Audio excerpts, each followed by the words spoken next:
तटकरे साहेब, तुम्ही आता तपासाचाच मुद्दा तुम्ही उपस्थित केलेला आहे. तर रोहित पवारांचं म्हणणं की युरोपियन कंपनीकडे तपास दिला होता, पण एका मोठ्या नेत्यानं फोन केला आणि म्हणून हा तपास थांबला. म्हणजे युरोपियन कंपनीकडनं हा तपास चांगल्या पद्धतीने झाला असता. मला माहीत नाही ना, आता त्यांनी त्याच्याबद्दल कोणाचा फोन गेला, काय गेलं, हे तपास यंत्रणामध्ये कोण नेमत असतं त्याची माहिती ते जाणकार असल्यामुळे त्यांच्याकडे अधिक असेल. डिले जो झालाय, अजित पवारांचा डिले झाला, तुम्ही त्या दिवशी लेट आलेलात किंवा खूप असे ब्लेम्स प्रफुल्ल पटेल आणि तुमच्यावरती त्या पीसी मध्ये केलं गेलं हेही समजून येत नाही. त्यांनी माझं नाव घेतलं असं कुठे सांगा, म्हणजे मग मला उत्तर देता येईल. माझी नियोजित वेळ 5 वाजता होती. मी 5 वाजून 10 मिनिटांनी दादांच्याकडे होतो.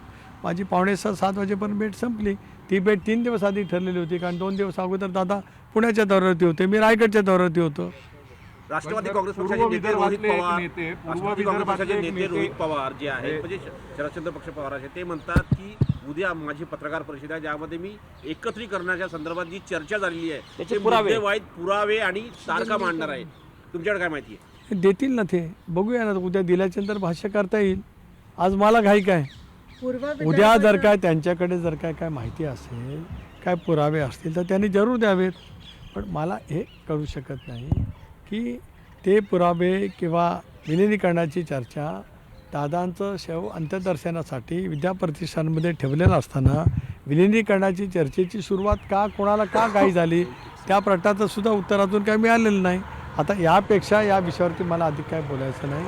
उद्या जर काय पत्रकार परिषद झाली, विलिनीकरणाचा काय विषय असेल, त्याच्याशी राष्ट्रवादी काँग्रेस पक्ष म्हणून आमचा काय त्याच्याशी संबंध असेल तर जरूर राष्ट्रीय अध्यक्षपदाच्या संदर्भात काही प्राथमिक चर्चा अजितदादांची झाली होती का?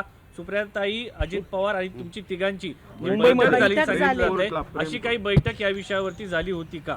आता उद्या त्याचे व्हिडिओ, त्याचे ऑडिओ किंवा त्याचं काय माहिती असेल ती उद्या येऊ द्या, मग मला बोलता येईल.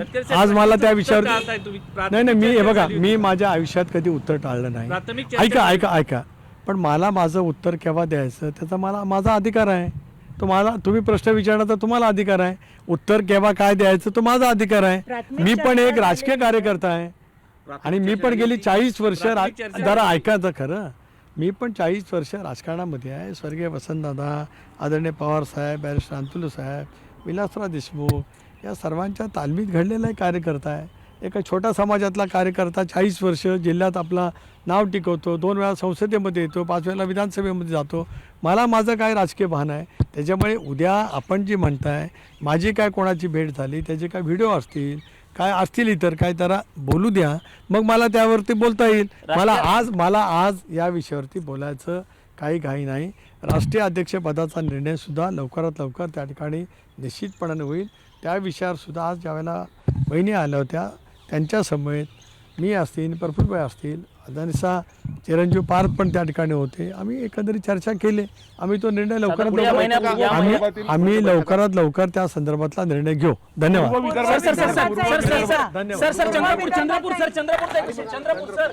विलिनीकरणाच्या चर्चेची घाई का, असा थेट सवाल तटकरेंनी उपस्थित केलेला आहे. विलिनीकरणाची घाई का याचं उत्तर मिळालं नाही. विलिनीकरणाच्या चर्चेची घाई का असं तटकरे म्हणालेले आहे. शिवाय आम्ही एनडीए सोबत कायम आहोत असंही ते म्हणालेले आहेत. विलिनीकरणासंदर्भात आमच्या भूमिकेचा प्रश्न येत नाही असं सुनील तटकरे यांनी स्पष्ट केलेलं आहे. शिवाय सुनेत्रा पवारांच्या खासदारकीचा राजीनामा दिलेला नाही अशी माहिती देखील तटकरेंनी समोर व्यक्त केली आहे.